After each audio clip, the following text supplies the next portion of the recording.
All right, hello everyone, and welcome to my channel. This channel is for educational purposes, and we like to look at different theories of everything in depth and kind of flesh them out. Uh, Try to let you know how you can use them in your own life to benefit you, especially with your paradigm shifting and your uh, transition to 5D consciousness, your building of a holistic worldview. And these are mostly, things that you won't encounter in other on other channels, and they have been suppressed by the powers that be and their minions, and so have not gotten a proper hearing out in the general public.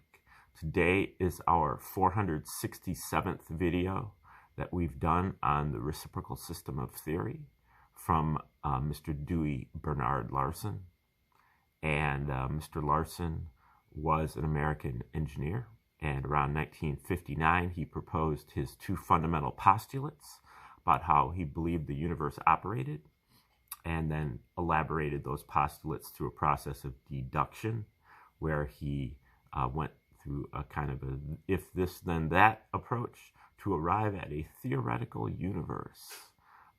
So this theoretical universe was how the universe would look if his postulates were correct. And then he compared his theoretical universe with the empirical universe of the so-called modern scientists that they had arrived at through laboratory experiments and observatory, peaks, and then compiled in scientific tables. And we're looking at the results of one of those studies today, called Basic Properties of Matter, Larson's 1987 book, which is one of three books in his Structure of the Physical Universe set, second edition. All those books were written toward the end of his life. Larson died in 1990. And we're in chapter 7 of that book called Temperature Relations. Now, Larson's two postulates are kind of a mixed bag. The second postulate is mainly just the basic rules of science and logic. And really, I would take him to task on his second postulate, but I don't even think that was really his purpose. He's just basically saying that math works and science works, and if you don't believe that, then you can't really follow this, because that's what I'm using. Now, he uses a particular kind of math and a particular kind of geometry that you may have quibbles about, and many of Larson's followers have, including me. But I don't really think that was his point.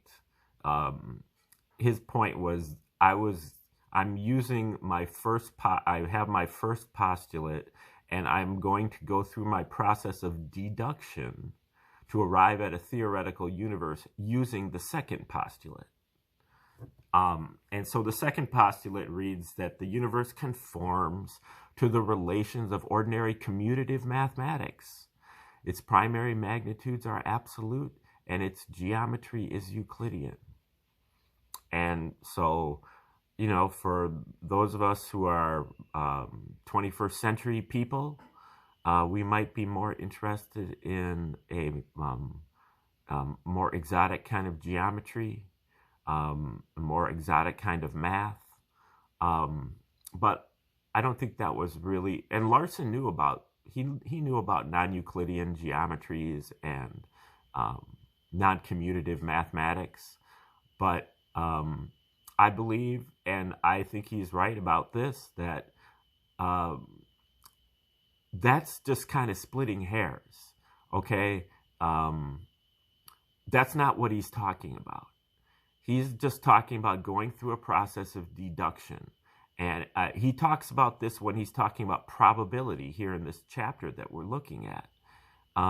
There's a lot of different probability functions that he could have chosen, but they're all going to deliver something pretty close to the same message.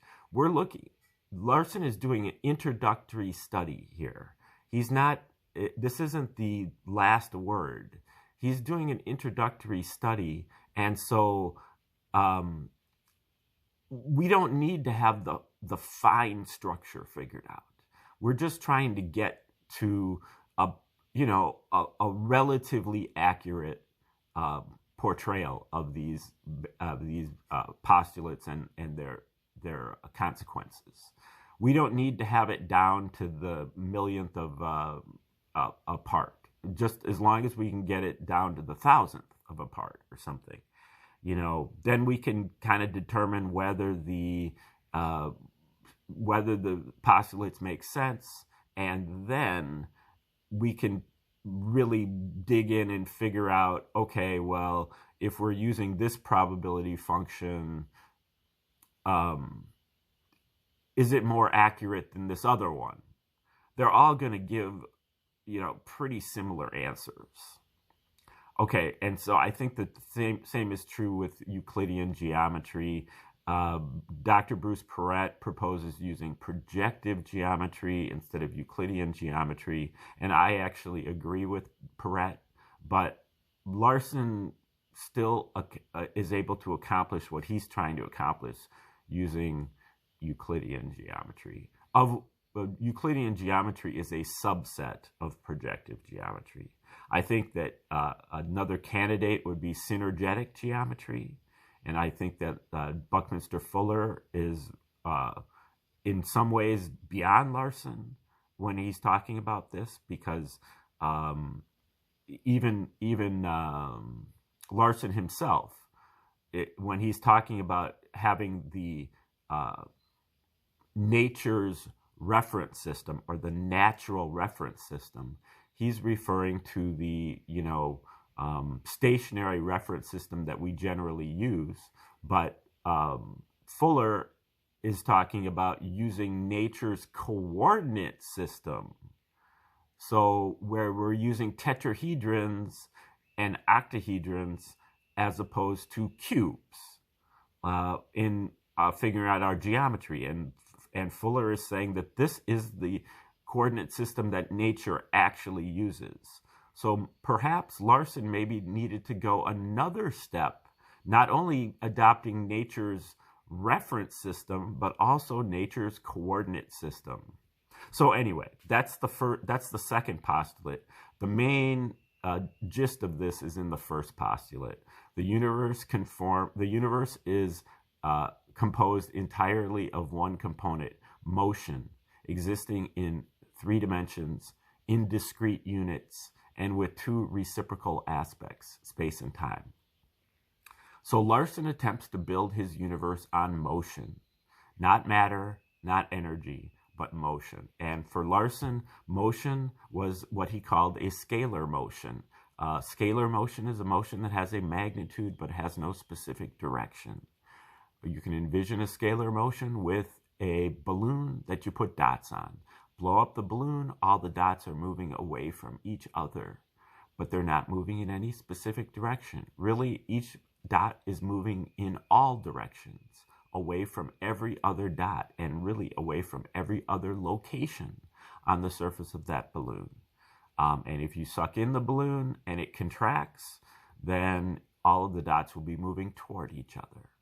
Larson refers to the outward movement as the progression, the inward movement as gravitation. And then motion itself is the relationship between space and time, which sets up a generalized reciprocal relationship between space and time. Motion is a fraction with space or time as the numerator and time or space as the denominator. But time and space and motion all have 3 dimensions.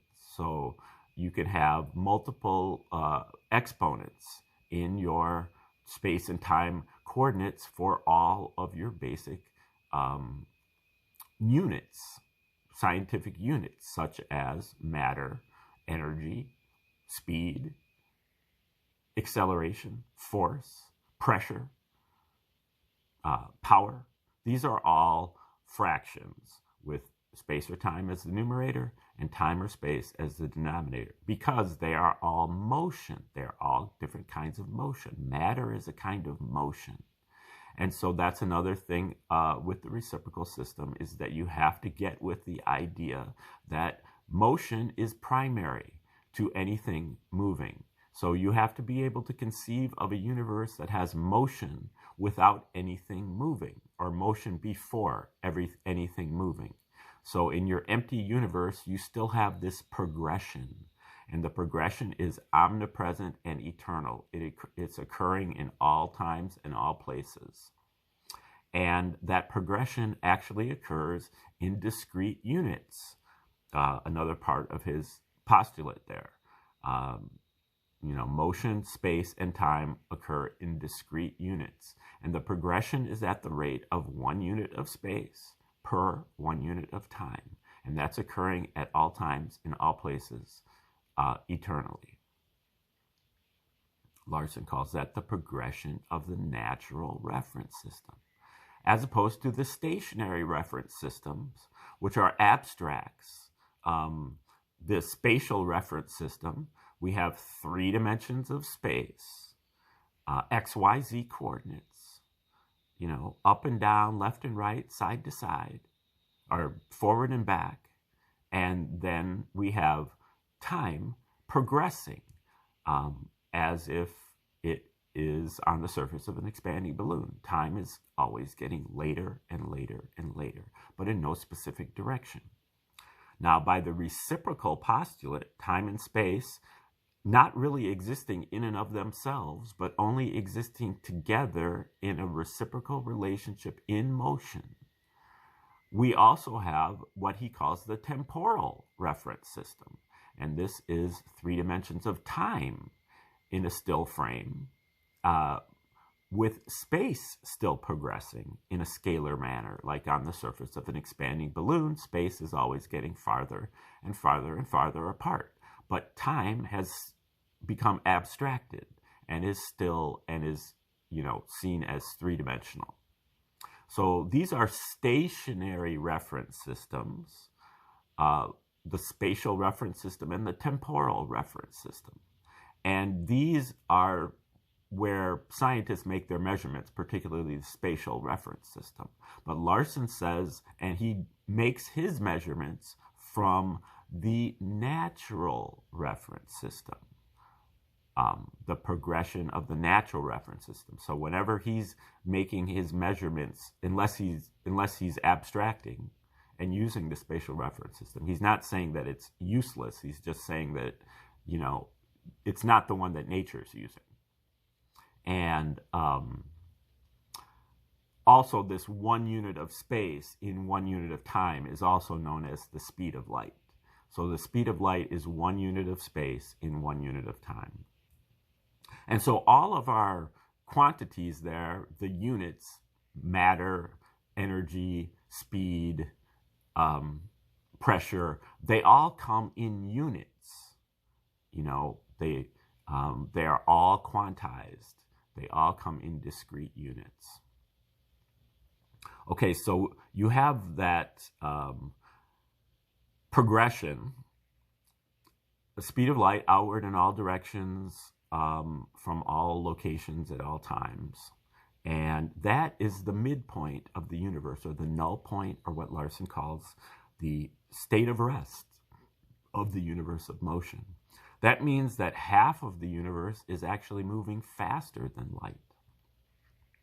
And there's half the universe that's moving slower than light. Larson refers, and that's the half that we're familiar with. And so Larson refers to these as the cosmic sector and the material sector, respectively. And in the material sector, we have the spatial reference system, stationary spatial reference system. In the cosmic sector, we have the stationary temporal reference system. And when we cross that unit speed boundary, the rules flip, and the relationship between space and time flips, and so their rules are interchanged once you cross that boundary, and you move from coordinate space to coordinate time, and you move from scalar space or clock space or clock time to clock space. Now, within each one of those regions, there is also a mini region. In the material sector, it's called the time region, and in the cosmic sector, it's called the space region. And this has to do, again, with the discrete unit postulate. If you don't have a full unit of space, then you don't have space. So when an atom or a particle or a molecule moves, when two move together, approach each other, and once they get to be one unit of space apart, then they can't approach each other any closer because of the discrete unit postulate. There's no such thing as less than one unit of space. So what they do instead is they move further apart in time, which by the reciprocal postulate is equivalent to moving closer together in space. And we see it as moving closer together in space because we are anchored to a spatial reference system in the material sector, and we only see space. We don't see time. And so Larson calls that equivalent space. So he calls that the time region. Inside one unit of space is the time region. All motion is occurring in time, but we still see it in space. We see the reciprocal of it in space. But we also, our vision is distorted. And so we see, there are some limitations to what we can see, which refer to what he calls the interregional ratio, and also the second power region of the of equivalent space. And so we have the same relationships over in the time region, in the cosmic sector, in the space region, when two cosmic particles or two cosmic atoms approach each other in time. They can't move any closer together than one unit in time, and so instead they move further apart in space. And what also happens when you cross that unit speed or unit space or unit time boundary is that the rules again invert, and the progression is now moving inward in equivalent space, and gravitation is moving outward in equivalent space. And the same thing in the cosmic sector. Now, we get atoms and molecules, matter in general, from the source, which is the progression of the natural reference system. The progression is the source of everything, and we harness that progression by reversing it, reversing the motion, basically turning that progression, outward motion of that balloon into gravitation, the inward motion of that balloon. And since time, space, and motion have three dimensions, we have to reverse that motion in three dimensions to get it to gravitate. And you can really think of the outward motion of the progression is +1. The inward motion of gravitation is -1. So there's really 2 units of gravity there that have to be kind of tapped into before we get a gravitating object. And the first reversal of that is what Larson calls the photon, and then that reversal, which is a simple harmonic motion, a wave-like motion, and then that wave gets rotated inward in 3 dimensions, and that's the atom. Really, another photon has to be added to that first photon. So all atoms have 2 photons at the center, and then they are rotating in 3 dimensions. And there's such a thing as a 2-dimensional rotation. And so that is a little bit hard to visualize. But Larson really just uses the idea of a disk. You can have 2 disks that interpenetrate each other that are orthogonal to each other. And so Larson's periodic table basically employs 3 numbers. The primary 2-dimensional rotation, the secondary 2-dimensional rotation, and then the optional 1-dimensional reverse rotation, which can be 0 in the noble gases, and then it can be positive or negative. And the first 2 numbers alternate. So you have A, B, and C numbers. And then he takes these numbers and he kind of manipulates them, permutates them through his theories to arrive at various equations or expressions for the basic properties of matter, especially temperature and pressure, which are the 2 basic forces that occur in the time region that are really artifacts of the progression, that would be pressure, and gravitation, and that would be temperature or heat. So let's read a little bit here from Larson, chapter 7. We're taking over I think we're toward the end of the chapter here. And I'll try to explicate, but really we're just trying to pick up a few breadcrumbs, and mainly to recognize that we're dealing with a unified theory, a generalized theory here. So he's talking specifically about chemistry and about temperature, but these can be applied to all other subjects. Larson's got books on physics, astrophysics, chemistry, astronomy, metaphysics, economics, philosophy and religion, and or at least parts of books on these subjects, dream interpretation, and they're all based on the same theory. So you just want to get a sense of like kind of how the theory works, and then you can start, once you really get a good grasp of that, you can start using the theory for your own purposes. Okay. At the melting point, the energy requirement is greater after the transition to the liquid state. The liquid state is less probable than the solid state. So there's a greater requirement of energy after the transition to the liquid state. Consequently, this transition, and I would just say that the liquid state is once you escape from the time region in one of 3 dimensions. So the solid state is in the time region in all 3 dimensions. The liquid state gets to that boundary, that time region boundary, and escapes from the time region in one of the 3 dimensions. If you have a gas, it's escaped in all 3 dimensions.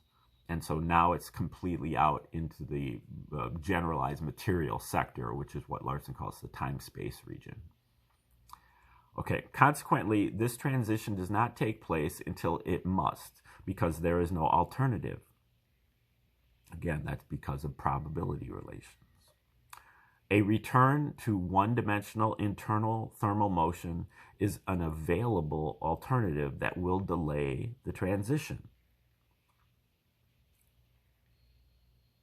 This motion, therefore, gradually reverts back to the one-dimensional status, reducing the energy requirement, and the solid endpoint is not reached until all effective thermal factors are at the 8.98 temperature level. The endpoint temperature of column 5 is then 8.98 times 1.80, or 16.164 times the total number of thermal factors shown in column 4. Okay, so the thermal factors are coming from those 3 numbers that are in Larson's periodic table. It's important to note that temperature is on an atom or molecule by molecule basis.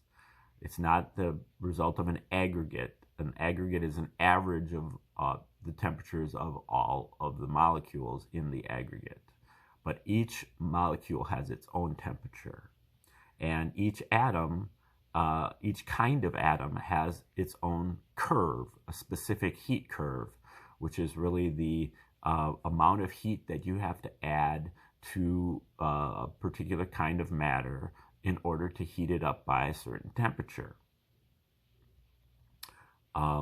And each one of the atoms goes through various transitions, basically to avoid getting to the melting point, because the solid is more probable than the liquid. And so the atom is going to do whatever it can to retain its solidity. But if you add enough heat to the equation, eventually it will, inexorably reach the melting point. The calculated transition points are all in agreement with the empirical curves within the margin of uncertainty in the location of these curves. So he's looking at this this chart, this table that has all of the various temperatures and the atoms and so on, which I don't have access to here. I'm not sure where it is, but he says that they're all in agreement with the empirical curves within the margin of uncertainty in the location of these curves, as can be seen by comparing the calculated solid endpoints with the melting points listed in the last column. The endpoint values are also within the range of deviation that is theoretically explainable on the basis of discrete values of the liquid temperatures. It is quite possible that there is some fine structure involved in the thermal relations of solid matter that has not yet been covered in this first systematic theoretical treatment of the subject.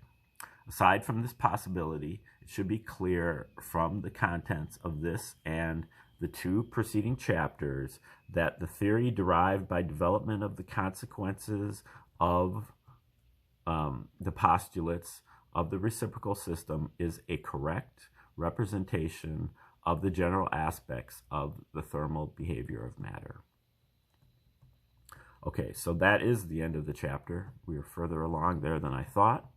So at long last, we've finished with the chapter on temperature relations.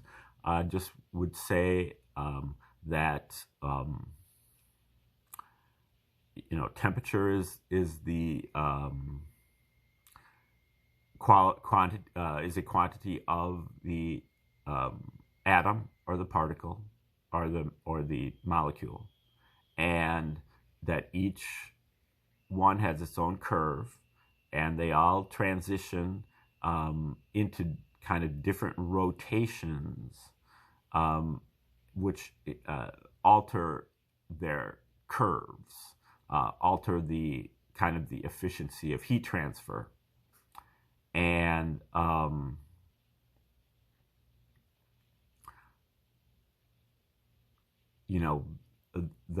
the temperature is an outward movement, whereas the compression is an inward movement. So the temperature goes along with the gravitation, and the compression goes along with the progression. And those are kind of the basic parameters or dynamics of atoms in the solid state. You start with the interatomic distance. That is, since the progression is constant at all times and places, it's at the rate of 1 unit of space per 1 unit of time at all times and all places. But gravitation is variable, based more on this inverse square law. And so there is just one location where gravity and the progression are the same, and that is the interatomic distance. And so that is the area where atoms will geometrically bond with other atoms of the same kind.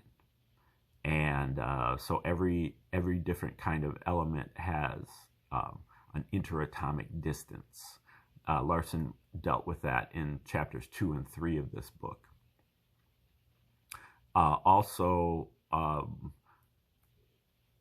this interatomic distance is kind of a misnomer, at least for the legacy scientists. Legacy scientists believe that the atoms are in contact in the solid state because they believe that the atom is composed of a nucleus, which is just a very small part of that atom, and then there's this huge electron cloud around which all of the electrons are rotating, and then there is the wall of the nucleus or whatever, the boundary, and then so all of the solid atoms are packed together in this configuration.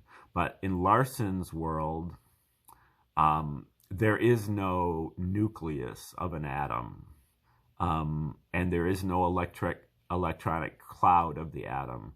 The so-called nucleus is actually the entire atom for Larson. And so the atoms are much, much, much smaller than they are for the legacy scientists. And their distance apart, there is a distance between each atom, that space between each atom would be the electron cloud for the legacy scientists. So one of Larson's early books, which really didn't even cover the reciprocal system, is called The Case Against the Nuclear Atom. So for Larson, the nucleus of the atom is the entire atom. There's no electron cloud, and they pack together far apart, comparatively, for an atom. Atoms packed together far apart, and that distance is the interatomic distance. Okay, we'll stop it there. Tomorrow we're going to start up with chapter 8 here, which is called thermal expansion. And again, we're just doing this to read this into the record, but also to help you get some breadcrumbs so that you can,